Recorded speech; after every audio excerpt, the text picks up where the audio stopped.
Welcome to Eerie Bites of History, your daily serving of strange bites of the past. Today we have ancient bones, royal tombs, and a river that ran red, all of which happened on July 31st. Let's begin. On July 31st, 1959, in the sun-scorched terrain of Tanzania, paleoarchaeologist Mary Leakey made a discovery that would rewrite the story of human evolution. She carefully brushed away layers of ancient sediment as she unearthed a fossilized skull of a humanoid, a creature that had walked the earth nearly 2 million years ago. The skull was classified as a Paranthropus bourgeois, a powerful jawline, large molars, features adapted to a plant-based diet. What stunned the scientific world wasn't just the age or the anatomy, it was what Leakey's team found nearby. Stone tools, simple, chipped tools that suggested early human ancestors had been using technologies far earlier than previously believed. Until that moment, tools had been largely associated with Homo habilis, more advanced humanoids. But the proximity of these artifacts to the skull changed that idea. Could this more primitive-looking species have possessed the intelligence to shape and use tools? The implications were staggering. It forced scientists to reconsider the cognitive abilities of our earliest ancestors and sparked new questions about how and when human intelligence truly began. A face from nearly 2 million years ago had emerged from the dust. Silent yet profound, not a relic, a mirror reflecting the ancient origins of thought, creativity, and survival.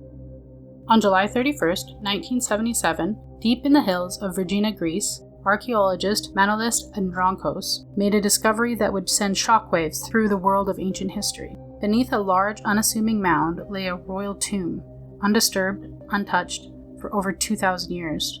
What he uncovered was a golden lorax, which is a type of chest or coffin that was intricately decorated and believed to contain cremated remains. Nearby were ornate weapons, ceremonial armor, silver vessels, and wall paintings still vivid with color. It was a burial site unlike any found before in Macedonian archaeology. He believed that he had found the final resting place of Philip II, the father of Alexander the Great, a king whose conquests laid the foundation for one of the greatest empires in history. Some scholars argued that the tomb belonged to not Philip but another royal, yet evidence was compelling. The skeleton remains bore signs of a crippled leg wound, matching ancient accounts of Philip's limp from a battlefield injury. The weapons were finely crafted fit for a warrior king, and the tomb's grandeur suggested a man of immense success. Whether it truly is Philip II or not, the site offers an eerie, almost sacred glimpse into a world of ancient power, ambition, and bloodshed. On July 31st, 1763, in the banks of Parents Creek near what is now Detroit, Michigan, ran red with blood. The shadows of the Pontiac War, a Native American uprising against British occupation in the Great Lakes region, Native warriors launched a surprise assault. The British, led by Captain James Deal, had marched from Fort Detroit hoping to ambush Pontiac's forces, but the plan backfired. Pontiac, well informed and deeply strategic, had already set an ambush. As the British crossed the creek in the early morning fog, war cries shattered the silence and a deadly crossfire erupted from both sides of the narrow ravine. The battle was swift and savage. Over 20 British soldiers were killed, including Dale himself. A dozen more wounded. According to survivors, the blood of the fallen flowed so freely into the creek that it stained the waters crimson, and from that day forward, it became known as the Bloody Run. The name stuck.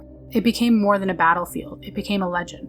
Locals whispered that the creek was cursed for years afterward. Some claimed that they'd seen phantom warriors at night and heard echoes of musket fire and dying screams in the dark. It was a grim reminder of the brutal frontier wars, where the land itself seemed to absorb the violence, and even nature refused to forget. The Battle of Bloody Run wasn't the largest of Pontiac's campaigns, but it remains one of the most chilling when strategy, bloodshed, and myth converged. Like your history snack-sized? Drop us a comment with your favorite bite and subscribe. Join us daily for your eerie dose of the past.